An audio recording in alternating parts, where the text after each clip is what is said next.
Hello दोस्तों, नमस्कार। आपको सुप्रभात। भिन्न-भिन्न परीक्षाओं की तैयारी के लिए अगर आप इतिहास के विषय से संबंधित तैयारी कर रहे हों, एक महत्वपूर्ण विषय जो आपके हर परीक्षाओं में बार-बार इनमें से प्रश्न पूछे जाते हैं और वह है सिंधु घाटी की सभ्यता, आज का विषय है। तो सबसे पहले तो आप चैनल को सब्सक्राइब कर लें, अपने दोस्तों में इसको शेयर भी करें और लाइक भी करें। बहुत ही महत्वपूर्ण टॉपिक है सिंधु घाटी की सभ्यता। अगर इतिहास विषय से संबंधित आप हैं तो अवश्य ही इस वीडियो को देखें।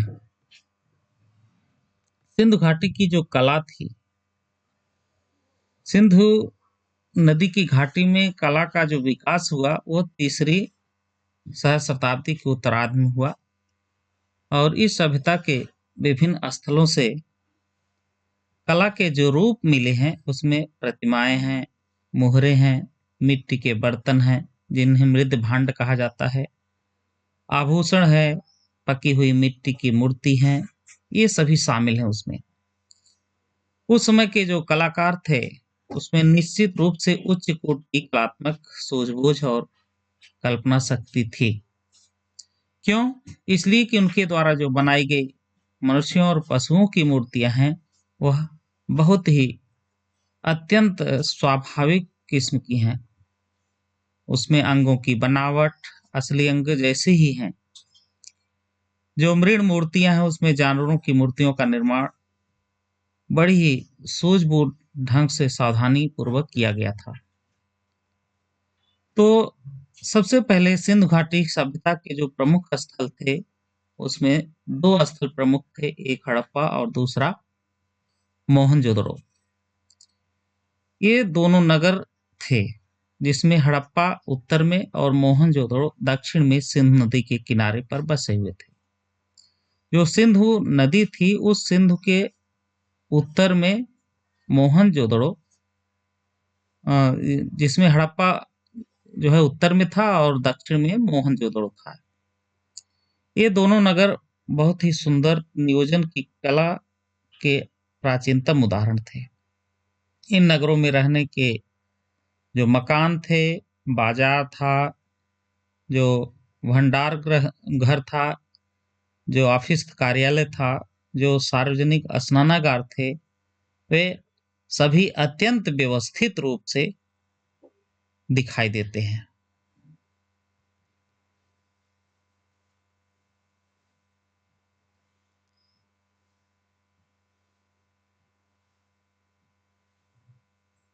इन नगरों में जल निकासी की जो व्यवस्था थी वो काफी उन्नत थी। हड़प्पा और मोहनजोदड़ो इस समय पाकिस्तान में है।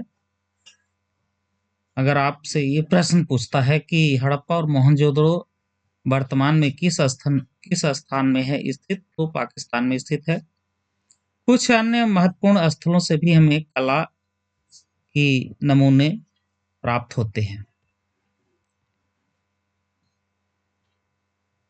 जैसे लोथल से और धौलावीरा से। धौलावीरा गुजरात में है, राखी गढ़ी ये हरियाणा में है, रोपड़ ये पंजाब में स्थित है और कालीबंगा राजस्थान है, जिनसे जुते हुए खेत के साक्ष्य प्राप्त हुए हैं। तो आइए सबसे पहले जान लेते हैं पत्थर की मूर्तियां। हड़प्पा स्थलों में पाई जाने वाली जो मूर्तियां हैं भले ही वो पत्थर की हैं, कांसे की हों या मिट्टी की बनी हों, संख्या की दृष्टि से ये बहुत अधिक नहीं है पर कला की दृष्टि से बहुत ही उच्च कोटि की है। हड़प्पा और मोहनजोदड़ो में पाई गई पत्थर की मूर्तियां त्रिआयामी वस्तुएं बनाने का उत्कृष्ट उदाहरण है। हड़प्पा में जो पत्थर की मूर्तियां प्राप्त हैं वे किस तरह की हैं? ये मूर्तियां आयामी हैं। ये मूर्तियां त्रिआयामी वस्तुओं का बहुत ही अच्छा उदाहरण है। पत्थर की मूर्तियों में दो पुरुष प्रतिमाएं बहुचर्चित हैं, जिनमें एक पुरुष धड़ है जो लाल चूना पत्थर का बना है और दूसरा दाढ़ी वाला पुरुष की आवक्ष मूर्ति है जो सेल खड़ी की बनी हुई है। अब इसमें से आपसे प्रश्न बन रहा है और पूछा जा सकता है, दाढ़ी वाला जो पुरुष मिला है वह किसका बना हुआ है? सेलखड़ी का बना हुआ है। और दूसरा जो मनुष्य प्राप्त हुआ है वो लाल चूना पत्थर का बना हुआ है। तो जो दाढ़ी वाला पुरुष है वह एक धार्मिक व्यक्ति माना जाता है। यह एक धार्मिक व्यक्ति होगा, एक धर्म को मानने वाला होगा। इस आवक्ष मूर्ति को साल ओढ़े दिखाया गया है। साल बांधे कंधे के ऊपर से और दाहिनी भुजा के नीचे डाली गई है। साल त्रिफुलिया नमूने से सजी हुई है। इसमें देखिए जो आपको मूर्ति दिख रही होगी आपके पीडीएफ में, इसमें 3 फूल इसकी साल में बने हुए हैं। ये त्रिफुलिया या 3 फूल इसकी साल में बने नमूने दिख रहे हैं। आंखें इसकी जो है कुछ बड़ी दिख रही हैं और दाढ़ी भी आप देख सकते हैं सीधे, और आंख इसकी थोड़ी बड़ी दिखाई गई है। मानो ये मूर्ति देखने पर ऐसा लग रहा है जो दाढ़ी वाला पुजारी है ये कोई ध्यान की अवस्था में बैठा हुआ है। और नाक सुंदर है इसकी और होठ कुछ आगे बल्गिंग है, उभरे हुए हैं। इस चित्र को देखने से ही लगता है कि इसके होठ कुछ उभार पर है और दाढ़ी है, आंखें कुछ बड़ी हैं। इन मूर्तियों से ऐसा लगता है कि यह व्यक्ति ध्यानावस्था में स्थित है।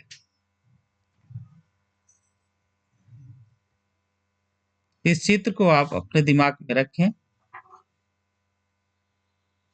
कि यह जो दाढ़ी वाला मनुष्य है यह ध्यानावस्था में अवस्थित है। दाढ़ी, मूछ और गलमुच्छे चेहरे पर उभरी हुई दिखाई गई है। कान सीप के आकार के हैं और उनके बीच में छेद है। बालों को बीच में मांग के द्वारा 2 हिस्सों में बांटा गया है और सिर चारों ओर से सादा बना हुआ फीता बंधा हुआ दिखाया गया है। दाहिनी भुजा पर एक मजबूत और गर्दन के चारों ओर छोटे छेद हुए हैं, जिससे लगता है कि वह हार पहने हुआ है। इसके अलावा हमें प्राप्त होती है कांसे की ढलाई। हड़प्पा के लोग कांसे की ढलाई बड़े पैमाने पर करते थे और इस काम में वे बहुत ही निपुण थे। इनकी जो कांसे की मूर्तियां थी वह कांसे की मूर्तियां ढाल करके बनाई जाती थी। और ये जो टेक्नोलॉजी है उसके अंतर्गत सबसे पहले मोम की एक प्रतिमा या मूर्ति बनाई जाती थी। इसे चिकनी मिट्टी से पूरी तरह लीप करके सूखने के लिए छोड़ दिया जाता था, सुखाने के लिए। जब वह पूरी तरह सूख जाती थी तो उसको गर्म किया जाता था और मिट्टी के आवरण में छोटा सा छेद बनाकर उस छेद के रास्ते सारा पिघला हुआ मोम होता था उसको बाहर निकाल दिया जाता था। यह धातु जब ठंडी होकर ठोस हो जाती थी तो चिकनी मिट्टी के आवरण को हटा देते थे। कांस्य में मनुष्यों और जानवरों दोनों की ही मूर्तियां बनाई गई हैं। इस बात को आप याद रखें, कांसे की जो मूर्तियां प्राप्त हुई हैं उसमें केवल मनुष्य या केवल जानवर ही नहीं बल्कि दोनों मनुष्य और जानवर दोनों की मूर्तियां बनाई गई हैं। मानव मूर्तियों का सर्वोत्तम नमूना एक लड़की की मूर्ति है जिसे नर्तकी के रूप में माना जा सकता है। तो एक जो लड़की की मूर्ति प्राप्त हुई है मानव मूर्तियों का सबसे अच्छा नमूना है और वह नर्तकी का है। इसके अलावा भैंस और बकरी की भी मूर्तियां प्राप्त हुई हैं। भैंस का सिर और कमर ऊंची उठी हुई है, सींग फैले हुए हैं। सिंधु सभ्यता के सभी केंद्रों में कांसे की ढलाई का काम बहुत अधिक मात्रा में होता था और यह लोथल में पाया गया। तांबे का कुत्ता, पक्षी, कालीबंगा में पाई गई सांड की कांस्य मूर्ति को हड़प्पा और मोहनजोदड़ो में पाई गई तांबे और कांसे की जो मूर्तियां हैं, मानव मूर्तियों से किसी प्रकार भी कमतर नहीं किया जा सकता।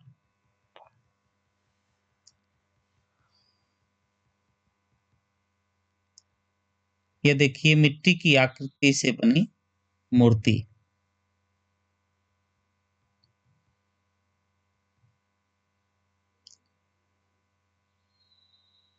इसके बाद है मृण मूर्तियां।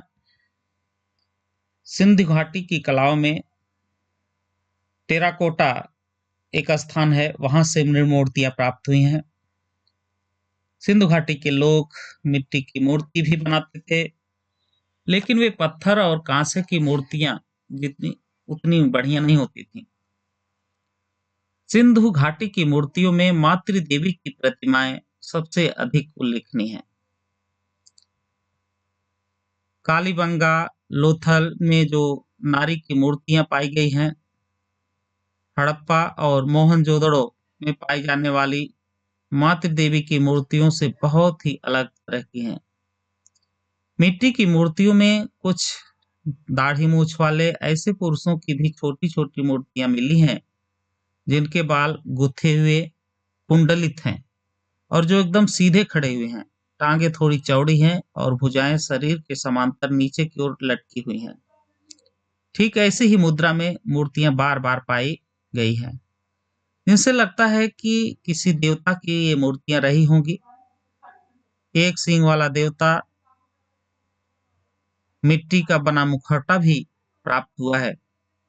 उसके अतिरिक्त मिट्टी की बनी पहिएदार गाड़ियां, छकड़े, सीटियां, पशु पक्षियों की आकृतियां, खेलने के पासे, गिट्टी, डिस्क, ये सभी प्राप्त हुए हैं। ये देखिए टेरिकोटा से जो प्राप्त खिलौने जैसे आकृति के कुछ दिख रहे हैं, तो ये सब टेरिकोटा से प्राप्त हुए हैं। इसके बाद आइए बात कर लेते हैं मोहरों की। जो पुरातात्विद थे, हजारों की संख्या में जो मुद्राएं प्राप्त हुई हैं, वे अधिकांशतः सेलखड़ी और कभी-कभी गोमेद या चकमक की पत्थर या तांबा या कांस्य और मिट्टी से बनाई गई थी और उन्हीं पर एक सींग वाला सांड, गैंडा, बाघ, हाथी, जंगली भैंसा, बकरा आदि पशुओं की सुंदर सुंदर आकृतियां बनी हुई हैं। इन आकृतियों में प्रदर्शित विभिन्न जो स्वाभाविक मनोभाव की दशा, मन की स्थिति थी, वह व्यक्ति विशेष रूप से उल्लेखनीय है। इन मुद्राओं को तैयार करने का उद्देश्य क्या था? वाणिज्य था। ऐसा लगता है कि मुद्राएं बाजूबंद के तौर पर कुछ लोगों द्वारा पहनी जाती थी, जिसमें उन व्यक्तियों की पहचान की जा सके। आजकल लोग पहचान पत्र धारण करते हैं, जैसे उसी तरह से हड़प्पा की जो मानक मुद्रा थी 2x2 इंच की वर्गाकार पटिया की होती थी। आमतौर पर सिलखड़ी से बनाई जाती थी। प्रत्येक मुद्रा में एक चित्रात्मक लिपि खुदी होती थी। अभी तक पढ़ी नहीं जा सकी है उसको। कुछ मुद्राएं हाथी दांत की भी बनी है। मुद्राओं के डिजाइन भिन्न भिन्न प्रकार के होते थे, पर अधिकांश में कोई जानवर जैसे कुबड़दार या बिना कुबड़ वाला सांड, हाथी, बाघ, बकरा, दैत्याकार जानवर बने होते थे। उनमें कहीं कहीं पेड़ों और मानव की आकृतियां भी प्राप्त हुई हैं। इनमें सबसे अधिक उल्लेखनीय एक ऐसी मुद्रा है जिसके केंद्र में एक मानव आकृति है और उस मानव आकृति के जो चारों ओर है, इस तरह से कई जानवर बने हैं। देख सकते हैं इसके चारों ओर कई जानवर बने हैं और इस मुद्रा को कुछ विद्वानों द्वारा पशुपत की मुहर कहते हैं। पशुपत की ये मुहर है। तो इसका जो आकार है आधा से 2 इंच तक वर्ग या आयत के रूप में था। इधर देखिए एक सींग की मुहर है और इधर पशुपत की मुहर दिखाई दे रही है। इस मानव आकृति के दाहिनी ओर एक हाथी और एक बाघ है, जबकि बाईं ओर एक गैंडा और भैंसा है। इन पशुओं के अलावा नीचे की ओर 12 सिंहें हैं। इस तरह की मुद्राएं 2500 से 1900 ईसा पूर्व की हैं और ये सिंधु घाटी के प्राचीन नगर मोहनजोदड़ो जैसे अनेक पुरास्थलों पर बड़ी संख्या में, बहुत अधिक संख्या में ये पाई गई है। इस तरह से पशुपति की ये मुहर, इनकी सतहों पर मानव पशु आकृति छपा दिखाई दे रहा है। इन मुद्राओं के अलावा तांबे की वर्गाकार आयताकार पट्टी, जिसमें एक ओर मानव आकृति और दूसरी ओर अभिलेख अथवा दोनों अभिलेख हैं। इन पट्टियों पर आकृतियां और अभिलेख किसी नोकदार या औजार छेनी से सावधानी पूर्वक काटकर अंकित किया गया होगा। ऐसा लगता है कि ये ताम पट्टियां बाजूबंद की तरह भुजा पर बांधी जाती थी। ये भुजाओं पर बांधने के लिए थी, ताबूत के रूप में। मुद्राओं पर अंकित अभिलेख हर मामले में अलग अलग किस्म के होते थे, मगर इन ताम पट्टियों पर अंकित अभिलेख पर पशुओं से संबंध थे जो उन पर चित्रित किए गए। आगे बढ़ते हैं, कुछ मृद भांड के उदाहरण देखते हैं।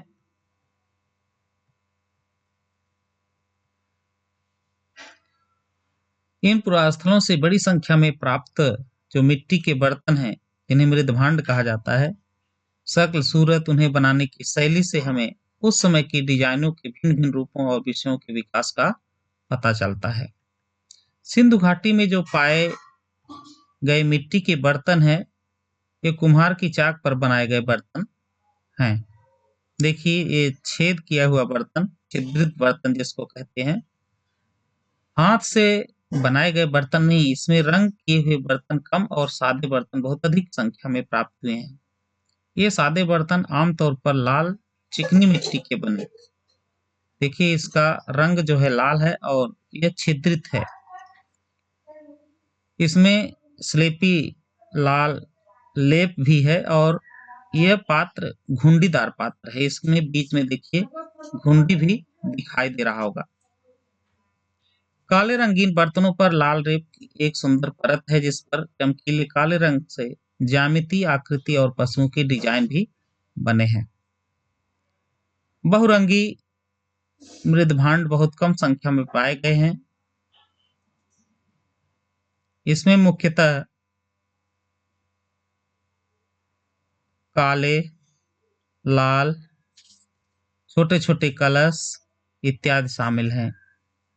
सफेद, पीले, हरे, इन ज्यामितीय आकृतियां इसमें उत्कीर्ण है, बनी हुई हैं। और जो पाए गए हैं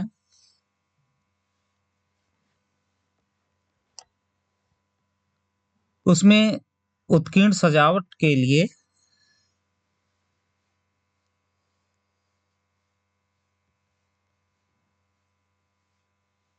इसमें जो उत्कीर्ण सजावट है वह पेंदे और बलि स्तंभ की तस्तरियों पर तक ही सीमित है। छिद्रित पात्रों में एक बड़ा छिद्र बर्तन के तल पर और छोटे छिद्र उनकी दीवार पर हर जगह पाए गए हैं। इस तरह से देखिए कितनी सुंदर सुंदर मिट्टी के बर्तन, लाल रंग से लेप किया हुआ। सभी बर्तनों में सुंदर मोड़ पाए गए हैं। देखिए ध्यानपूर्वक, ये जितने भी बर्तन मिट्टी के मृदभांड दिख रहे हैं उसमें सभी में बहुत सुंदर मिट्टी के बर्तन और उनकी कोई भी दर्शक इसकी प्रशंसा किए बिना कैसे रह सकता है। ये मिट्टी के बर्तन मृदभांड। सिंधु सभ्यता का। इसके बाद आभूषण के रूप में थोड़ा सा जानते हैं। हड़प्पा के जो पुरुष और स्त्रियां थी अपने आप को भिन्न भिन्न प्रकार के आभूषण से सजाते थे, और ये जो आभूषण पहनते थे बहुमूल्य धातुओं और रत्नों से लेकर हड्डी और पक्की मिट्टी तक के बने होते थे।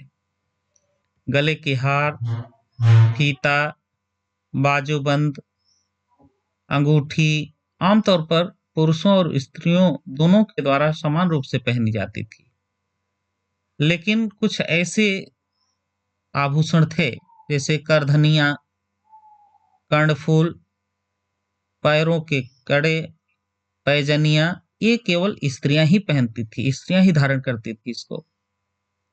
मोहनजोदड़ो और लोथल से बहुत ढेर सारे गहने मिले हैं, इसमें सोने और मूल्यवान नगों के हार हैं, तांबे के कड़े और मनके हैं, सोने के कुंडल हैं, झुमके हैं, शीर्ष आभूषण लटकने हैं, बटने हैं और सेलखड़ी के मनके और बहुमूल्य रत्न शामिल हैं। सभी आभूषणों को बहुत ही सुंदर ढंग से बनाया गया है। हरियाणा के फरमानापुर स्थल पर एक कब्रिस्तान पाया गया है जहां शवों को गहनों के साथ भी दफनाया गया है। तो यह स्थान है हरियाणा में और स्थान का नाम है, पुरास्थल का नाम है फरमाना।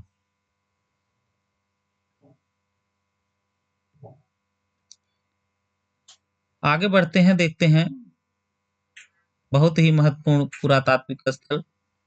भारतीय कला का परिचय देता हुआ चंदहुदड़ो और लोथल में जो पाई गई कार्यशाला है, उस कार्यशाला से पता चलता है कि मनके बनाने का उद्योग बहुत अधिक विकसित रूप में था। मनके कार्नियन, जमुनिया, सूर्यकांत, स्फटिक, कांच मणि, सेलखड़ी, फिरोजा, लाजवर्त मणि आदि के बने हुए थे। इसके अलावा तांबे, कांसे, सोने आदि धातुएं और शंख और सीपियां और पक्की मिट्टी के मनके बनाने के काम में आती थी। उसमें भिन्न भिन्न प्रकार के आकार दिए जाते थे, जैसे तस्तरीनुमा, बेलनाकार, ढोलकाकार, गोल के आकार या कहीं कहीं खंडों में विभाजित था। कुछ मनके दो या दो से अधिक पत्थरों के जोड़ से बने होते थे। कुछ पर तो सोने का आवरण चढ़ा होता था। कुछ को काट करके बहुत ही सुंदर रंग करके बनाया जाता था, तो कुछ से तरह तरह के नमूने खुदे होते थे। मनकों के निर्माण में अत्यधिक तकनीकी कुशलता का प्रयोग दर्शाया गया है, बहुत ही दिखता है। हड़प्पा के लोग पशु, विशेष प्रकार के जो बंदर होते थे, गिलहरी, उसके नमूने बनाते थे जो एकदम असली दिखते थे। इसका उपयोग इनकी नोक और मनकों के रूप में किया जाता था। सिंधु घाटी के घरों में बड़ी संख्या में तकिए और तकुआ चक्रियां भी मिली हैं, जिनसे पता चलता है कि उन दिनों कपास और ऊन की कताई बहुत अधिक प्रचलित रही होगी। गरीब हो या अमीर हो, दोनों तरह के लोग कताई में भाग लेते थे। यह तथ्य इस बात को बताता है कि तकुए की चक्रियां मिट्टी और सीपियों की बनी हुई पाई जाती थी। मनुष्य, स्त्रियां धोती और शाल जैसे दो अलग अलग कपड़े पहनते थे। शाल कंधे के नीचे से ले जाकर बाएं हाथ के ऊपर ओढ़ी जाती थी। ओढ़ने की यह प्रक्रिया थी। देखिए पीडीएफ में आप सबके सामने इस तरह के आभूषण, मोतियों के आभूषण इस तरह से वहां खुदाई में प्राप्त हुए हैं।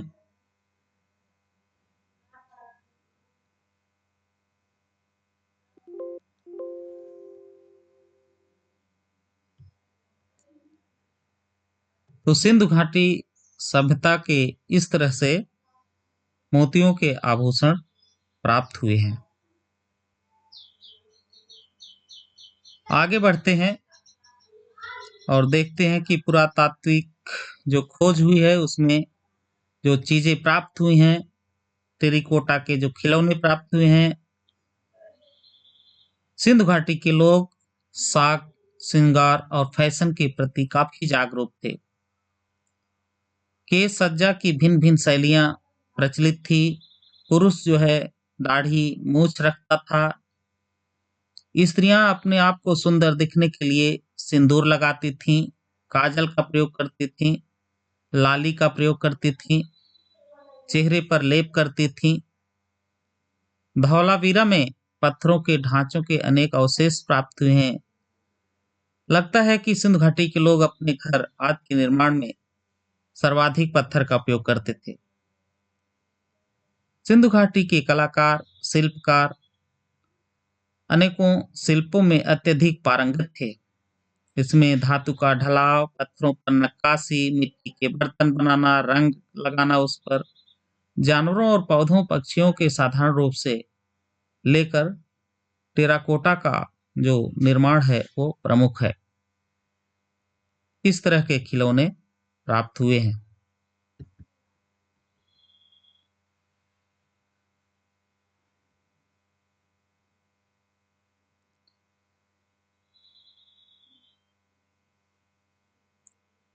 देखिए, नर्तकी की जो मूर्ति प्राप्त हुई है इस तरह से प्राप्त हुई है। सिंधु घाटी की कलाकृतियों का सर्वोत्कृष्ट उदाहरण एक नाचती हुई लड़की या नर्तकी। ये कांस्य धातु की प्रतिमा है, कांस्य धातु का चित्र है और इसकी जो ऊंचाई है वो 4 इंच है। 4 इंच लंबी एक नर्तकी की मूर्ति प्राप्त हुई है। सिंधु घाटी की कलाकृतियों का सबसे अच्छा उदाहरण। और इसके जो त्वचा है उस त्वचा का जो रंग देखने में आ रहा है सांवला दिख रहा है और यह निर्वस्त्र है। और इसके लंबे जो बाल हैं वे लंबे बाल पीछे एक जूड़े के रूप में गुथे हुए हैं और इसकी एक हाथ जो बायां हाथ है चूड़ियों से ढकी हुई दिख रही है और दाहिनी भुजा जो इसकी है दायां दायां हाथ ऊपरी भाग में बाजूबंद और नीचे के भाग में कड़ा पहना दिख रहा है। देखिए ध्यानपूर्वक, इसके जो दाहिना हाथ है वह दाहिना हाथ में बाजूबंद ऊपर और नीचे कड़ा दिख रहा है। इसका रंग सांवला है।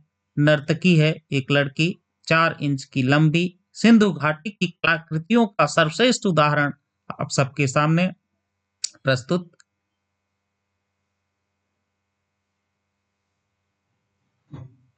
कौड़ियों से बना एक हार भी इसके गले में दिख रहा है। यह कौड़ियों से बना जो हार है वह इसकी शोभा बढ़ा रहा है। घुटने के कुछ ऊपर बाईं जंघा पर टिका हुआ इसका हाथ दिख रहा है। इसकी जो आंखें हैं वे बड़ी बड़ी हैं। इसकी आंखें देखने पर लग रहा है कि इसकी आंखें बड़ी बड़ी हैं और इसकी जो नाक है वो चपटी है। आकृति भावाभिव्यक्ति और शारीरिक ऊर्जा से ओतप्रोत है और हमें बहुत कुछ कह रही है ऐसा लगता है। यह मूर्ति नर्तकी की कुछ कह रही है। एकदम सजीव चित्र प्रस्तुत हो रहा है। आगे देखते हैं, जो वृषभ की प्रतिमा है बैल की वह इस तरह से प्राप्त हुई है। मोहनजोदड़ो में यह पाया गया वृषभ। यह कांस्य की प्रतिमा है वृषभ का। विशेष रूप से यह उल्लेखनीय है क्योंकि एक भारी भरकम वृषभ को आक्रामक मुद्रा में बहुत ही अच्छे ढंग से प्रस्तुत किया गया। यह कांस्य की धातु की बनी हुई मूर्ति वृषभ का, बैल का, और ऐसा लगता है कि यह गुस्से में है, आक्रामक मूड में है।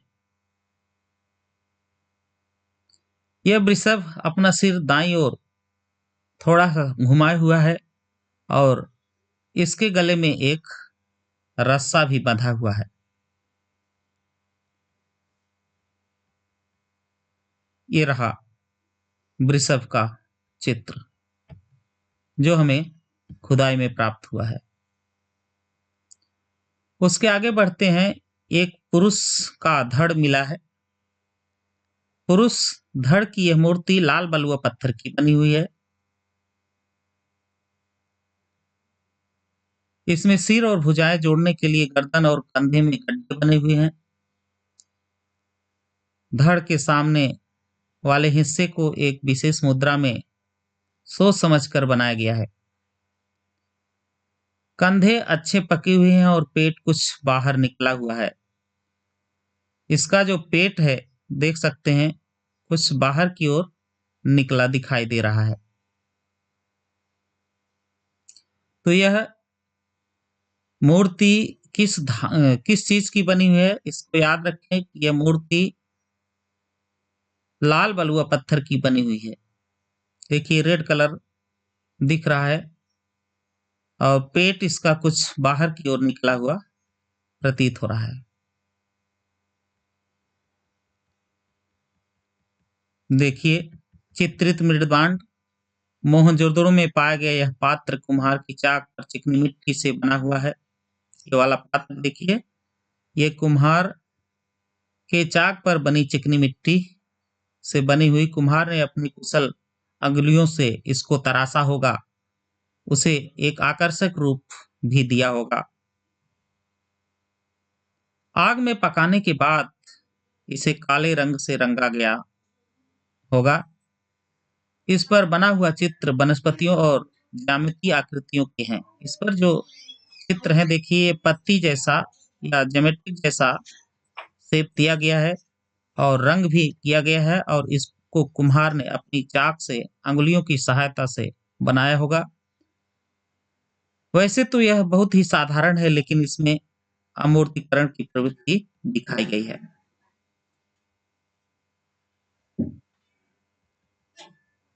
आगे बढ़ते हैं। मातृका जो प्राप्त हुआ है यह अपरिष्कृत है या भद्दी मुद्रा में दिखाया गया है। उन्नत उरोजों पर हार लटकाए और कमर के चारों ओर अधोवस्त्र लपेटे हुए करधनी पहने हुए दिखाया गया है। लेकिन इसका जो सिर है उसके सिर पर पंखे जैसा आवरण और दोनों तरफ प्याले नुमा संरचना सिंधु घाटी की मातृ देवी की प्रतिमाओं का एक अलंकारिक विशेषता है। इस विशेषताओं की गोल गोल आंखें और चोंच जैसी नाक बहुत भद्दी दिखाई देती है और इसका मुंह देखने पर ऐसा लगता है कि जैसे इसका मुंह चीर करके बनाया गया हो।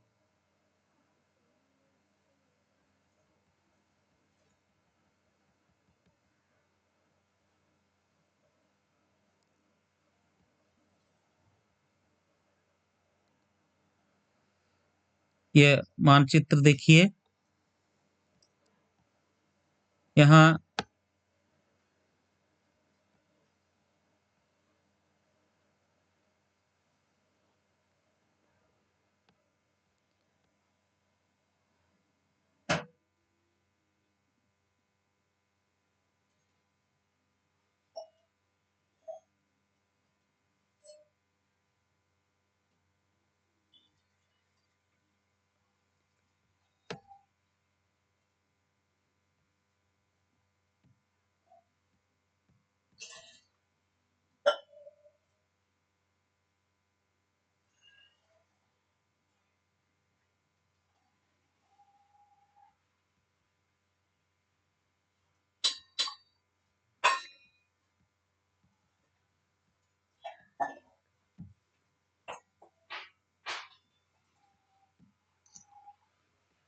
बहुत बहुत धन्यवाद दोस्तों। ये आपके लिए सिंधु घाटी सभ्यता हर परीक्षाओं में बार बार पूछे गए हैं। 1 या 2 प्रश्न अवश्य ही, चाहे वो टीजीटी हो, पीजीटी हो, यूपी का, केवीएस हो, एनबीएस हो, सब में से ये बार-बार प्रश्न पूछे जा चुके हैं। इस चैनल को सब्सक्राइब कर लें ताकि जितने भी इतिहास से संबंधित पीडीएफ या विषय आपके वीडियो में डाले जाएँ, सभी आपको सबसे पहले प्राप्त हों। चैनल को लाइक भी करें और अपने दोस्तों में शेयर भी करें। धन्यवाद।